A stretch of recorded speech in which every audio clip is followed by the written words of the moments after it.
gente está aqui com o Maurício Garcia. Muito obrigado, Maurício, por ter aceitado o nosso convite e conversar um pouquinho sobre essa pesquisa Quest, né?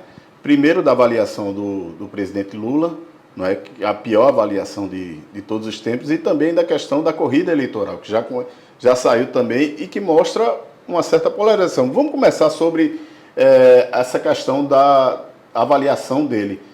Aquela pesquisa foi boa, foi ruim? Claro que foi ruim, porque se a avaliação foi ruim, mas consegue tirar alguma coisa positiva dali? Antes de mais nada, obrigado pelo convite.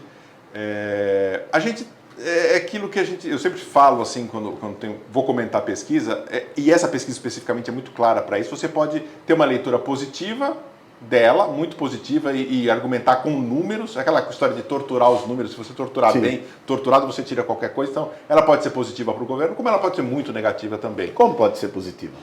Parou de cair, porque ela teve a popularidade Sim. do presidente Lula teve uma queda muito brusca, muito rápida do início do ano para cá. Então, e agora parou. A questão é saber se parou porque o Sidônio entrou no governo e está tomando novas medidas As mudanças na comunicação. Né?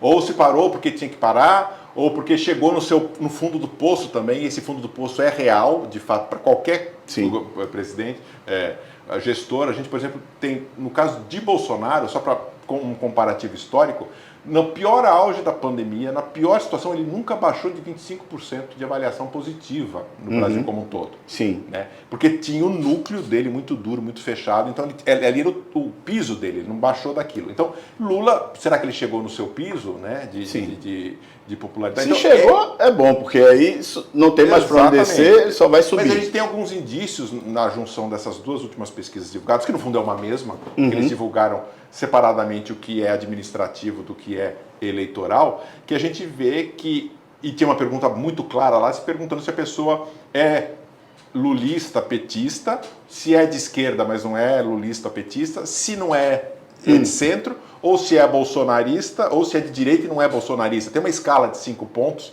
de um extremo a outro. E a gente vê muito claramente que grupo, cada grupo, como pensa cada grupo, e a gente consegue dimensionar isso melhor. E se a gente somar todo mundo que de alguma forma se diz de esquerda, com todo mundo que se diz de direita, a gente vê mais ou menos 40% de cada lado e 20% ali que fica entre não sabe, estou indeciso, tal. Fiel da balança. E é isso realmente. E no fundo, esse grupo do meio, né, que a grosso modo a gente pode até falar que é um terço, e tem um terço aqui nesse meio, eles que definem de fato quem tem mais chance de aderência, de discurso, de crescer e de ganhar na eleição do ano que vem. Você já entrou aí na questão do eleitoral, não é? Lula aparece sempre com um percentual muito estável, não é? Aí você vê os candidatos de direita com o mesmo percentual também. Ou seja, é a polarização que já está estabelecida, independentemente de quem seja o adversário do presidente Lula. Sim. A gente viu isso em 2014, né, em 2014, quando a gente tinha com Aécio e Dilma, né? Isso polarizou de fato no segundo turno. Sim. E desde então a gente viu a repetição disso em 2018.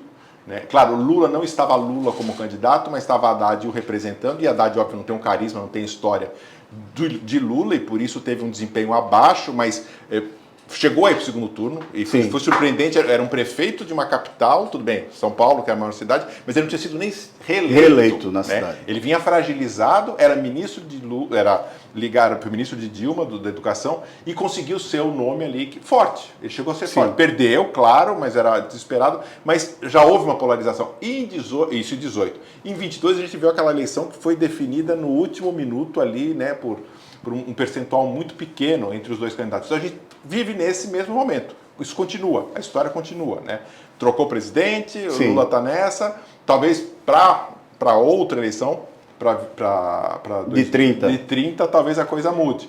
Mas vai depender, claro, do resultado dessa, dependendo de quem ganhar. Mas a gente tem um cenário de polarização muito claro. São dois grupos. São dois grupos. Que eu acho melhor a gente chamar até de anti-PT e anti-Bolsonaro, né? Porque, no fundo, eles não são nem muito identificados com o seu próprio grupo. Porque há críticas a Bolsonaro mesmo dentro da direita e há críticas a Lula mesmo dentro da esquerda. É mais um anti, um não quer o outro. Então, é aí que essa questão fica mais clara para a gente poder analisar. E talvez seja essa eleição a última dessa dicotomia, digamos assim. Porque na próxima eleição você já não vai ter Lula. Não tem ninguém do PT criado para sim. Não é? E do Bolsonaro vai depender do resultado dessa eleição. Mas Bolsonaro tem um bocado de gente. Então, mas a gente precisa ver também qual deles se viabiliza em termos tanto eleitorais quanto administrativos depois. A pesquisa Quest mostrou o Bolsonaro empatado tecnicamente com Lula. Mas muita gente também junto. Por exemplo, Tarcísio de Freitas, 41-40. Todos não eles.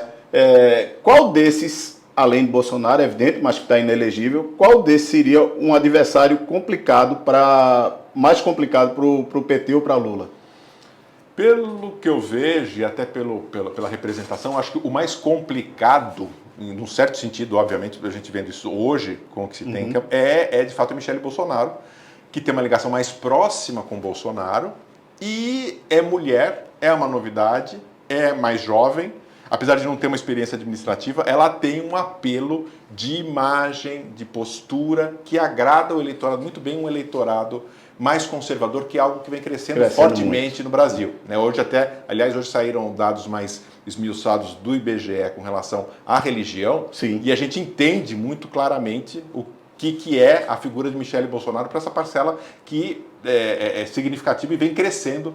Apesar de diminuir o ritmo do crescimento, esse foi o dado mais surpreendente da pesquisa do IBGE, mas é um grupo que cresce fortemente, cresceu fortemente. Não, e a questão do evangélico. Isso, não é? Isso. Mas também, até nos católicos, Lula teve uma queda, apresentou uma queda. Porque tem uma parte dos católicos que se comportam como se fossem evangélicos. Como, por exemplo, o movimento carismático dentro da Igreja Católica, que hoje já perdeu um pouco de força do que tinha há 10 anos atrás, mas ainda continua sendo. E eles se comportam em grupos qualitativos de pesquisa, a gente vê isso, muito parecido com os evangélicos, defendendo valores, posturas muito claras. As pautas conservadoras, as pautas de costumes, né? Exatamente. E é isso que mantém esse grupo muito vivo, muito forte.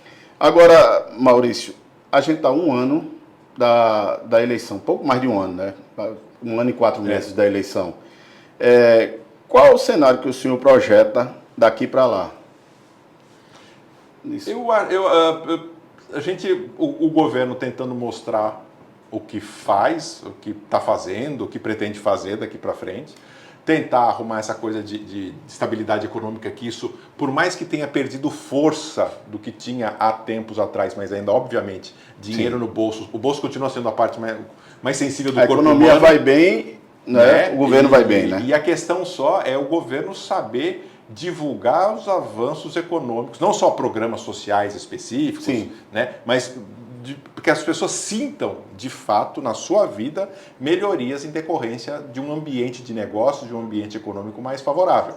Né? Que é algo que, por exemplo, nos Estados Unidos, os democratas tentaram fazer durante toda a campanha e não conseguiram. Né? Tinham indicadores econômicos nos Estados Unidos muito positivos para o governo Biden, mas a sensação, o clima, o que as pessoas sentiam no dia a dia era porque também eles tinham como referência 20 anos atrás. Os Estados Unidos tinham uma outra situação, onde tinha uma China que não era uma ameaça aos Estados Unidos. Aliás, não havia ameaça aos Estados Unidos em termos econômicos, mas do ano passado tinha, e isso pegou muito.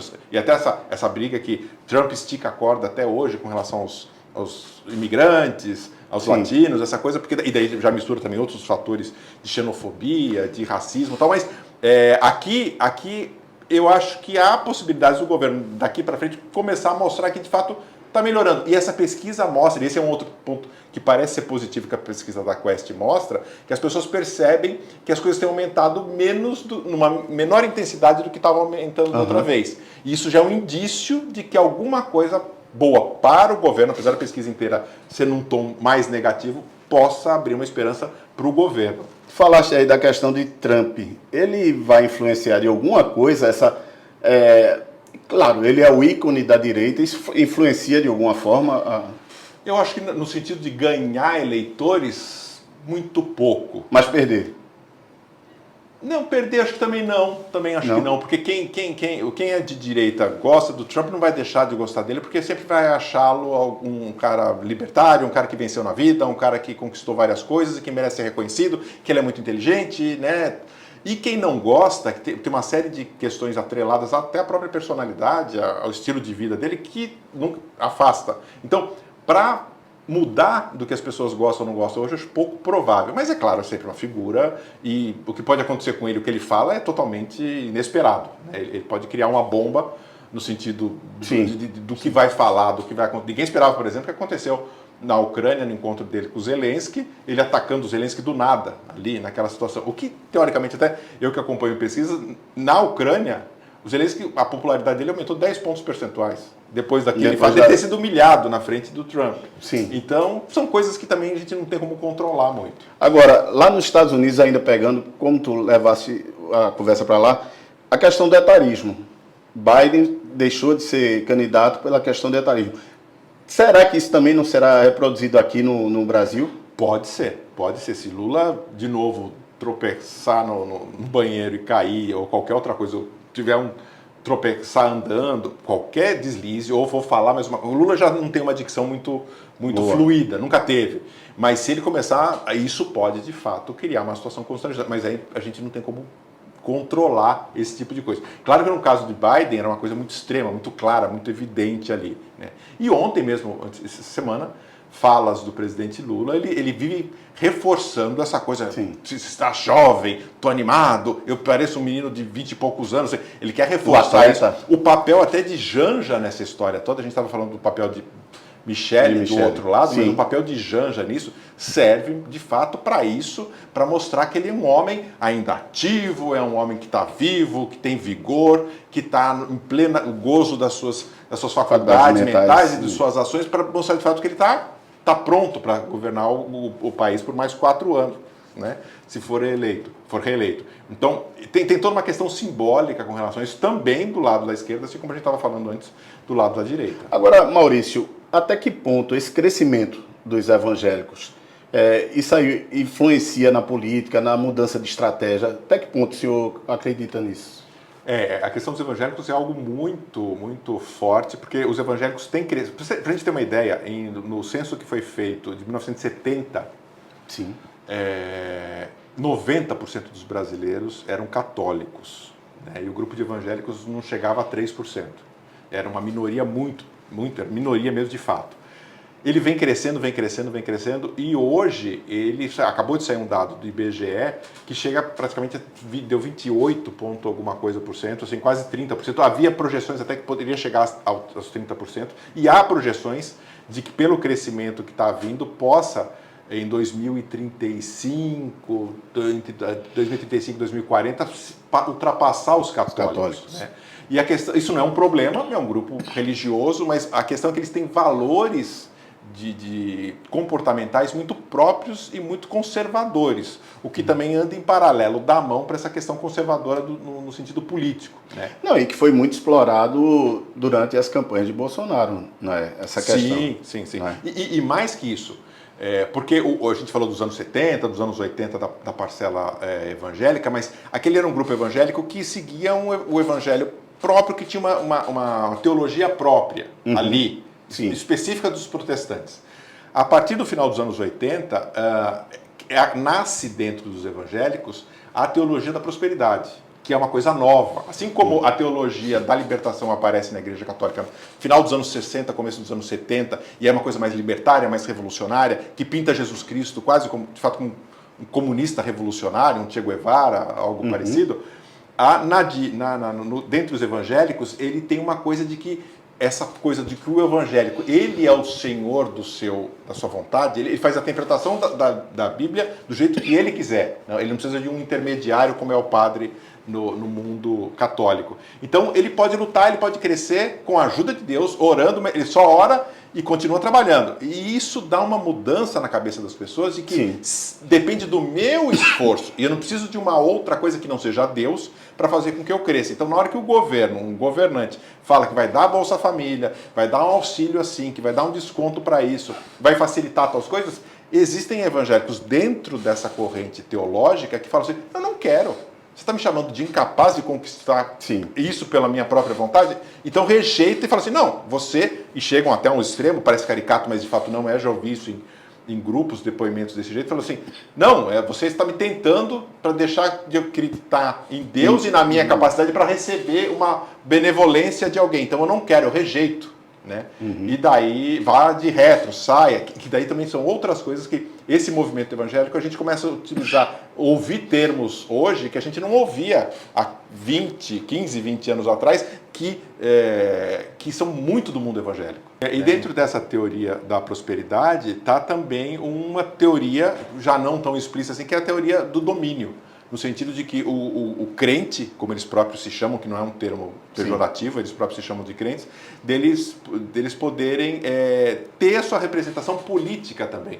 E é nesse momento em que os evangélicos começam a entrar de uma forma mais forte, mais intensa na política, se elegendo como deputados estaduais, deputados federais, senadores, e o sonho deles é, de fato, um dia eleger um presidente evangélico. Né? O Bolsonaro foi quase isso, né, porque ele não é evangélico, por incrível que possa parecer dentro dessa relação. Ele tem a sua esposa evangélica, a Michele, mas ele não é evangélico. Sim. Ele é católico, e ele afirma isso porque também politicamente não... Ele foi batizado como evangélico, mas ele se coloca ainda como católico. Então, é o tamanho desse crescimento desse público, e é um segmento que está crescendo e que tem influenciado muito tudo na sociedade brasileira. Maurício, eu queria agradecer aqui a sua presença. Não é? Espero que a gente tenha outros encontros desses para analisar sempre o cenário político e eleitoral. Legal, eu agradeço o convite e estou à disposição de vocês. Muito obrigado.